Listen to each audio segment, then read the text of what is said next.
Hello guys. Narendra Modi ने चिनाब नदी पर सबसे ऊंचे पुल का उद्घाटन कर दिया है। यह देखकर पाकिस्तानी मीडिया तिलमिला उठी है। एक पाकिस्तानी लड़के ने मोदी और योगी की तारीफों के पुल बांध दिए हैं। उसने कहा है कि अगर ऐसे लोग हमारे देश में होते तो हमारा बंटा धार नहीं होता। भारत के वजीर आजम नरेंद्र मोदी कश्मीर में हैं और कश्मीर में उन्होंने खूबसूरत तस्वीर, हाथ में तिरंगा झंडा लिए, ये बड़ा संदेश भी है। देखिए प्रधानमंत्री का बहुत बड़ा संदेश देते हुए भी वो नजर आ रहे हैं। मोदी जी गए हैं कश्मीर, तो किस तरह से देखते हैं आप उनके इस विजिट को? प्रधानमंत्री नरेंद्र मोदी, उन्होंने उद्घाटन कर दिया है चिनाब पुल का और देखिए चेहरे पर खुशी है, एक सुकून वहां पर है। इसलिए तो मैं प्राइम मिनिस्टर नरेंद्र मोदी जी का फैन हूँ।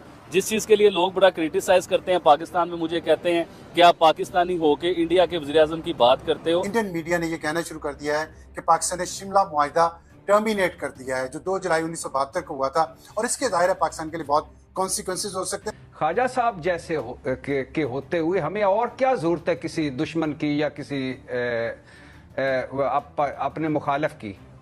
यानी क्या इसका क्या मतलब है इस बयान का? हमारे जो वजीर आजम होते हैं ना, तो अपने बाद का पूरा सिलसिला बनाते हैं कि मेरे बाद मेरा बेटा आएगा, मेरे बाद मेरी बेटी आएगी। मोदी साहब के बाद कौन आएगा, मुझे आप बताइए। नहीं, इंडिया ने तो वावेला, वो तो कह रहे बड़ा अहम बयान है। मैं इंडियन अवाम से ही पूछना चाहूंगा कि कभी आप सोच सकते थे कि इंडिया के किसी वजीर आजम की पाकिस्तान की सड़कों पे खड़े होकर तारीफ हो रही होगी?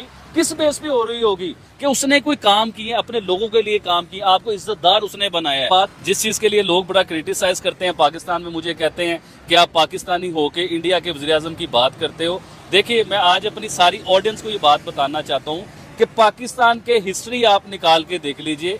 जितने भी वज़ीर आज़म आए हैं, किसी की लंदन में प्रॉपर्टी है, किसी की यूरोप में प्रॉपर्टी है, किसी की पाकिस्तान में इतनी प्रॉपर्टी है कि पाकिस्तान के मालिक बन चुके हुए हैं। जो इधर पावर में आता है, जो गवर्नमेंट में आता है, जो वज़ीर आज़म बनता है, वो अमीर हो जाता है। अगर वो कारोबार 1 करोड़ का कर रहा है तो वो कारोबार 100 करोड़ पे उनका चला जाता है। अगर उनकी 1 कोठी है तो उनकी 20-20 कोठियां बन जाती हैं। तो इसी तरह ही प्राइम मिनिस्टर नरेंद्र मोदी, देखिए इंडिया तरक्की क्यों ना करे मैडम, फिर आज मुझसे आप बात करें ना ये वाली कि इंडिया तरक्की क्यों ना करे। उनके प्राइम मिनिस्टर की सिर्फ 3 करोड़ रुपए के सासे उनके जो है ना वो जाहिर हुए कि सिर्फ 3 करोड़ रुपए के उनके सासे हैं। और इनके तो ड्राइवरों के पास 3 करोड़ से ज्यादा के सासे होते हैं। 3 करोड़ से महंगी तो इनके पास गाड़ी होती है मैडम। कि देखिए, एक सिंपल इंसान वजीर आजम है, 150 करोड़ से ज्यादा की आबादी का वो वजीर आजम है। क्या उसे प्रोटोकॉल नहीं चाहिए?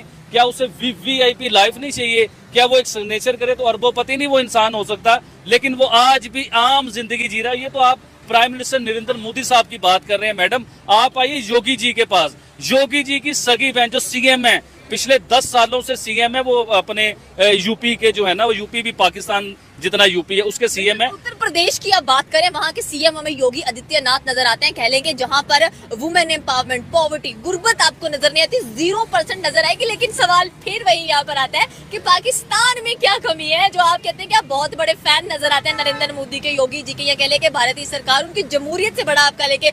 अगर इस टाइम भी इंडिया के प्राइम मिनिस्टर नरेंद्र मोदी नहीं ना बनते तो ये इंडिया वालों के लिए बहुत बड़ी बैड लक होगी। यकीन कीजिए, एक महबूबे वतन और एक ऐसा ताकतवर वजीर आजम जो गैरतमंद वजीर आजम है, जिसने आपकी इंडियंस की पूरी दुनिया में इज्जत बनाई है। देखिए, मैं इंडियन अवाम से ही पूछना चाहूंगा कि कभी आप सोच सकते थे कि इंडिया के किसी वजीर आजम की पाकिस्तान की सड़कों पे खड़े होकर तारीफ हो रही होगी? किस बेस पे हो रही होगी? कि उसने कोई काम किए, अपने लोगों के लिए काम किए, आपको इज्जतदार उसने बनाया है, आपकी पूरी दुनिया में इज्जत उसने बनाई है। भाई मेरी बात सुने, वो लोग तो पसंद ही नहीं कर रहे हैं। आपने देखा होगा सोशल मीडिया भरा पड़ा है उनको क्रिटिसाइज करते हुए, उनको तनकीद करते हुए दिखाई दे रहे हैं कि नरेंद्र मोदी ने कुछ नहीं किया। हालांकि आप भी जानते हैं, हम भी जानते हैं, सिलेंडर्स प्रोवाइड किए हैं, उनको बताया गया है, लक्षद्वीप आइलैंड के बारे में बता दिया गया कि अब यहाँ आए मालदीव्स को मुंह की खानी पड़ गई है। मैडम, मैं इधर आपको एक चीज बताता हूँ। इंडियन ऑडियंस अगर ये कह रही है कि प्राइम मिनिस्टर मोदी ने कुछ नहीं किया, तो मैं सिर्फ 2 बातें पूछता हूँ, आप बताइए कि उसने किया कि नहीं किया। कनाडा ने इंडिया के ऊपर इल्जामात लगाए, बिल्कुल सीधी सीधी बात की, आपको धमकी लगाई इंडिया को, लेकिन आपके प्राइम मिनिस्टर नरेंद्र मोदी थे, आपके गैरतमंद वज़ीर आज़म थे कि कनाडा की भी ऐसी की तैसी करके उसने रख दी और कनाडा को भी घुटनों पे आना पड़ा। तो इकोनॉमी की इंडिया, मैं आपको क्यों कहता हूँ कि वो 100 साल आगे की प्लानिंग कर रहा है। वो पाकिस्तान से 100 साल आगे जा चुका हुआ है इंडिया। अभी देखें वो 100 साल आगे की प्लानिंग क्या कर रहा है। अगर वो इस टाइम वो मुकाबला करता पाकिस्तान के साथ कि हमने पाकिस्तान के साथ जंग करनी है या पाकिस्तान के साथ मुकाबला करना है, तो 100 साल इंडिया को पीछे आना पड़ना था। आज इंडिया 100 साल आगे की बात कर रहा है कि मैंने चाइना को बीट करना है, मैंने रशिया को बीट करना है, क्योंकि चाइना इस टाइम दुनिया की बहुत बड़ी पावर बन चुका हुआ है। रशिया दुनिया की बहुत बड़ी पावर बन चुका हुआ है। अच्छा, मैं एक आपको मजे की बात बताता हूँ मैडम, इंडिया इस टाइम जो है ना, इंडिया की जमीन से पेट्रोल ना होने के बराबर निकलता है पेट्रोल, बहुत थोड़ा निकलता है, ना होने के बराबर है। लेकिन आपको एक बड़ी चीज बताऊं मैडम, इंडिया इस टाइम पेट्रोल का दुनिया में सबसे बड़ा एक्सपोर्टर है मैडम। अभी आप रिसेंटली देखेंगे कि आपको आइडिया होगा कि सऊदी अरेबिया बहुत ज्यादा पेट्रोल निकालता है, पेट्रोल से वो अपनी इकोनॉमी चलाता है। लेकिन आपको इस चीज का आइडिया है कि पेट्रोल सबसे ज्यादा सेल कौन कर रहा है? क्योंकि रिफाइनरी जो है वो सारी इंडिया में हो रही है। की ब्रांड है वो प्राइम मिनिस्टर नरेंद्र मोदी है। एक साइकिल होती है, बच्चा नन्ना जो पैदा होता है ना, साल 2 साल का होता है कि उसके लिए साइकिल 3 पहियों वाली साइकिल होती है। बड़ी बात आपने कर दी है कि नरेंद्र मोदी BMW और उसका साइकिल के साथ कोई मुकाबला नहीं है, साइकिल उसके साथ मुकाबला ही नहीं कर पा। साइकिल किसको बोला है? ये बात आप ना पूछे कि साइकिल किसको बोला है, आप वो बात पूछे मैडम। ये बताए बीच में साइकिल किसको बोला? BMW तो आपने बड़े जोशो खरोश से कहा है कि वो नरेंद्र मोदी नजर आते हैं। जी, फिर मैं बताता हूँ आपको। देखिए, BMW मैं हमेशा उसे कहता हूँ कि जिसने अपनी कंट्री को तरक्की करवाई, जो डेवलप हुए, जो पूरी दुनिया में उन्होंने अपना एक नाम बनाया, 5वें नंबर पे इकोनॉमी लेके आए। साइकिल मैं उसे कहता हूँ कि जिनके मुल्क में आटा भी नहीं मिल रहा, अगर आटा है तो उसे खरीदने वाला कोई नहीं है, किसान इधर ब्लैकमेल हो रहे हैं। मैंने साइकिल उसे कहा जिनके मुल्क में बिजली नहीं आ रही है, मैंने साइकिल उसे कहा है। देखिए मैडम, मैं आपको एक बात बताता हूँ, पूरी दुनिया के बीच में कोई भी इंसान होता है, कोई भी, देखिए आम सिविलियन की बात कर रहा हूँ, मैं भी एक सिविलियन हूँ। आम सिविलियन, एक बच्चा जब 18 साल 20 साल का होता है ना, तो जिंदगी में पहली बार जब घर लेना होता है उसने, तो उसकी गवर्नमेंट प्रोवाइड करती है।